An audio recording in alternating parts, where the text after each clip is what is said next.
Welcome back to the deep dive. So have you ever been in that situation?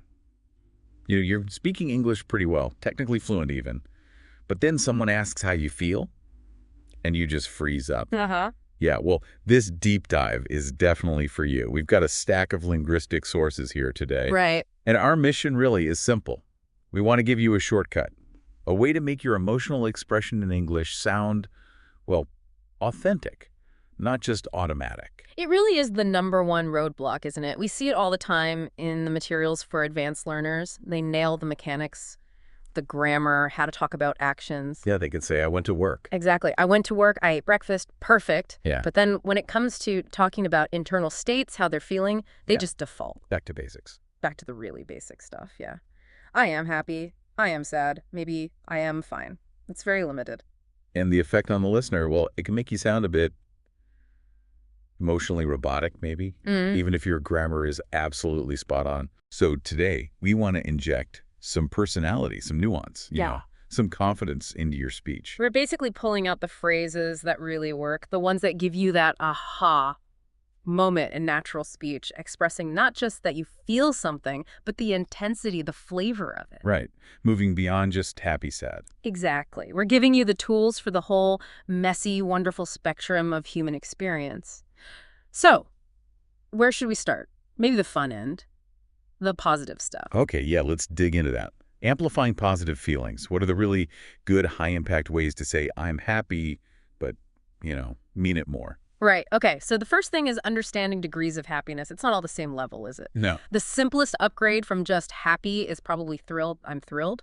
It works in a lot of situations, pretty versatile. Okay, thrilled, got it. But if you want to express that, like pure bubbling over joy, maybe you passed a big exam or got amazing news, Yeah. you probably need an idiom, something more visual. It's like over the moon. Exactly. I'm over the moon. That one instantly paints a picture of extreme happiness, doesn't it? It sounds super cheerful. It really does. But, and this is important, you have to be careful with register.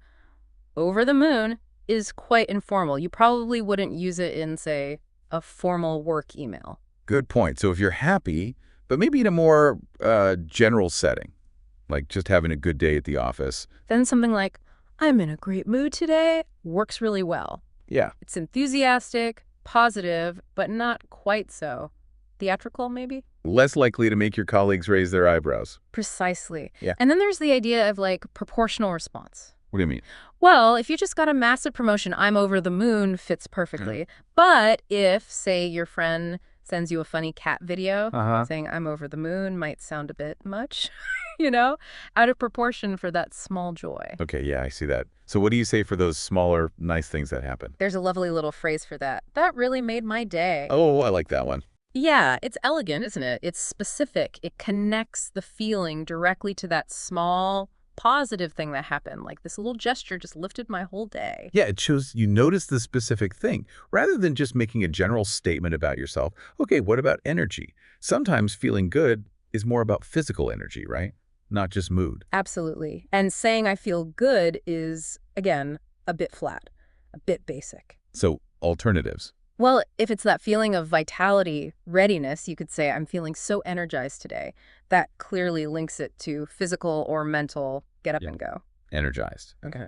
Or if you want something that sounds maybe a bit more optimistic, perhaps slightly more classic, you could use I'm in high spirits. High spirits. I like that. It sounds sort of full of life. Exactly. That's what these phrases do. They make your language sound richer, more expressive. You're not just saying you're okay, you're saying you're actually thriving. Which is a big difference. Huge. Now, if we connect this to the bigger picture, expressing negative feelings naturally is maybe even more important for, just smooth, polite, everyday interactions. Why more important? Well, if you don't have the words for nuance on the negative side, you're kind of stuck, aren't you? You either say nothing or you risk sounding overly dramatic with something like, I'm sad. Okay. I guess I thought saying I'm sad was just direct. Isn't it clear? Why is something like I'm feeling down actually better? Because I'm sad, it often sounds quite heavy, quite final. It can imply really deep sorrow. Whereas I'm feeling down, it immediately suggests something more temporary. The lower mood, maybe just a bad day, something that doesn't necessarily need a big reaction or explanation. It's softer. Ah, okay. It gives a bit of distance, like, I'm dealing with it, don't worry too much. Exactly. And if the feeling is more like annoyance or you're bothered by something specific someone did, I'm a bit upset, works well. That points more towards an external cause rather than deep internal gloom. Right, okay. But what if it is deep, real sorrow? Then, for that intense feeling, the word is heartbroken. I'm heartbroken. But you have to understand that's very high impact, high vulnerability language. Definitely not for everyday use. Absolutely not. You'd only use that with people you really trust, or when talking about something genuinely devastating. Like, you wouldn't say you're heartbroken because your toast burned. No, probably not. Yeah. So what's the go-to for just needing a bit of space at work, maybe, when you feel rubbish but don't want to get into it? Yes. The perfect phrase for that. Polite, professional, vague enough. I'm not in the best mood today. Ooh, that's useful. It really is. It signals you're feeling off, but politely discourages further questions. Perfect for those colleagues you see daily but aren't close friends with. Definitely putting that in my back pocket for Monday mornings. Okay, let's shift to tiredness and stress. Okay. I am tired gets used a lot. Way too much. And it doesn't tell you much, does it? Are you sleepy tired? Exhausted tired? Stressed tired? Exactly. So how do we get more specific and sound more natural? Key thing is differentiating. If you've been running around all day, physical exertion, you might say, I'm worn out. Worn out, okay. Physically depleted. Right. But if you've been stuck in back-to-back intense meetings, or maybe studying something really complex, I feel drained is often a better fit. Drained. That implies more mental or emotional energy gone. Exactly. It's that feeling of having nothing left mentally. And then if the exhaustion is specifically because of deadlines, expectations, too much work, you can directly say, I'm under pressure. Okay. So these phrases, worn out, drained, under pressure, they give context. Right. They explain why you feel that way. Precisely. It's not just low battery, it's low battery because X. It makes your statement much more human, more relatable. Okay, this is really useful. Now, where it gets, I think, really interesting is those more complex feelings. Surprise mixed with excitement, maybe. Yeah. Or just plain confusion. Yes. Let's start with surprise. Beyond just saying, I'm surprised. Which is fine, but a bit bland sometimes. A bit bland, yeah. Surprise has different flavors. If something is genuinely astonishing, maybe an idea or piece of news that totally changes how you think about something. What then? The idiom that blew my mind is fantastic. It's strong, very expressive. Blew my mind. Okay. That sounds like it really had a big impact, like a paradigm shift. It does imply that, yeah. Compare that to just, I'm shocked, which is more of an immediate, raw emotional reaction, often to bad or unexpected news. Simpler, more direct shock. Okay. Shock versus mind blown. Different levels. Definitely. And then for those moments where you're surprised, but also maybe questioning if it's real, you can just state the disbelief. I can't believe it. That's super common and works for lots of situations. Right. I can't believe it. Okay. Let's move from shock to confusion. If you're learning English and you just don't get something, saying, I don't know, can sometimes sound a bit dismissive. Or maybe like you're not trying. Yeah, it can. A better option if you're actively trying to figure something out but it's just not clicking is, I'm puzzled. Puzzled. I like that. It suggests you're engaged, thinking about it. Exactly. It sounds quite thoughtful. Or, another scenario, imagine someone's giving you really long, complicated instructions.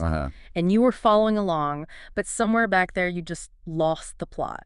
A very natural, polite way to signal that is, I'm a bit lost. I'm a bit lost. That feels less confrontational than, I don't understand. Yeah. It's like asking them to rewind gently. Precisely. It's low risk. And then we absolutely have to talk about ambivalence, that tricky middle ground. Ambivalence, meaning you're not sure how you feel. Sort of. More specifically, it's when you have conflicting feelings about the same thing. You feel positive and negative aspects simultaneously. Okay. Like you get a new job offer, which is great, but it means moving away from your family, which is sad. Perfect example. And the key phrase, universally understood for this, is, I have mixed feelings about it. Mixed feelings. That makes total sense. It acknowledges the complexity. It really does. And using a phrase like that shows a certain emotional sophistication, doesn't it? It's more nuanced than just saying, well, it's good, but it's also bad. Definitely. It validates that internal conflict we all feel sometimes. Exactly. Okay, so connecting this back to you, the listener, we've covered a lot of phrases, but knowing them is one thing. How do we actually practice using them so they feel natural, especially, when you're actually in a conversation and feel a bit pressured? That's the key challenge, isn't it? It's about bridging that gap between knowing the word and actually using it spontaneously, and overcoming that fear of maybe sounding too dramatic or using the phrase slightly wrong. Yeah, social risk. Right. The best way to tackle that is through really focused practice. Practice that deliberately links the situation, the feeling, and the specific phrase together. Okay, let's try a few more scenarios then. Practice situation 1. Your boss just announced everyone has to work this Saturday. Mandatory overtime. But they're paying triple time. Ooh, okay. Classic conflict. That's peak mixed feelings territory. Right. Annoyed about the weekend, happy about the cash. So you'd want to say something like, wow, okay, I have truly mixed feelings about this. Or maybe be more specific. I'm frustrated about losing my Saturday, but honestly, I'm thrilled about the pay. Use those contrasting words. Perfect. Okay, scenario 2. A good friend suddenly sends you a message saying, guess what? I just booked a flight to come visit you next month. Out of the blue. Okay, that's a surprise, but a very happy one. You want to convey excitement, maybe a bit of disbelief, things like, what? No way, I can't believe it, or even lean into the shock value. You're kidding, that totally blew my mind. That's amazing. Show that big, positive reaction. Nice. Okay, one more, a negative one. Scenario 3. You've spent the last 2 hours trying to assemble some flat pack furniture. The instructions are useless. You've put a piece on backwards twice. Ah, the flat pack nightmare. We've all been there. What feeling comes up? That's pure simmering frustration, isn't it? Maybe bordering on exhaustion. So you definitely say, it's so frustrated. Or if you feel mentally beaten down by it, I feel completely drained by these terrible instructions. Yeah, connecting the feeling to the cause again. Okay, so practicing scenarios helps. And you mentioned a specific learning strategy from the sources, the feeling diary. Yes, the feeling diary. This is more than just memorizing lists. It's about linking this new vocabulary directly to your own real-life emotional context. How does it work? Simple, really. Keep a diary, maybe just a few sentences each day.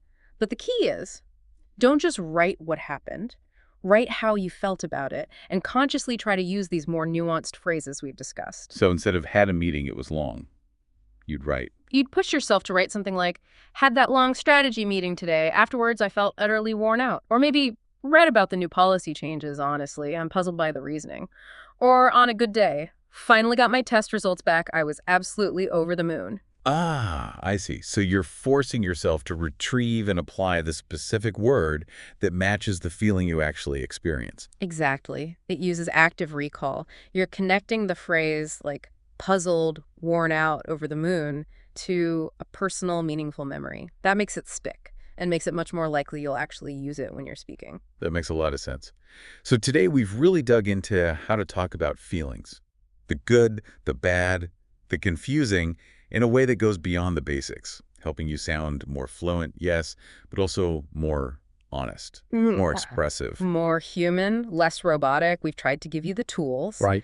So the final challenge we want to leave you with, it's simple, but it can be powerful. Go on. The very next time someone asks you that standard question, how are you? Make a commitment right now. Commit to moving beyond just I'm fine or I'm okay. Give a real answer. A real nuanced answer, even a small one. Use one of these alternatives we talked about. If you are genuinely doing well, don't just say good. Say, actually, I'm doing great today, feeling really energized. Okay. And if things aren't great? Be honest, but you can still be polite. Try something like, well, I've been a little stressed lately, but I'm managing. Or feeling a bit drained today, to be honest. That little bit of specific, honest detail makes a world of difference. It really does change the connection, doesn't it? Shows confidence, too. Absolutely. Remember, expressing yourself well isn't just about knowing more words. Fundamentally, it's about having the confidence to be honest, to embrace that complexity in communication. So the question for you is, which new phrase will you choose? How will you describe your mood honestly the next time you get a chance? Something to think about. That's our challenge for you to take out into the world.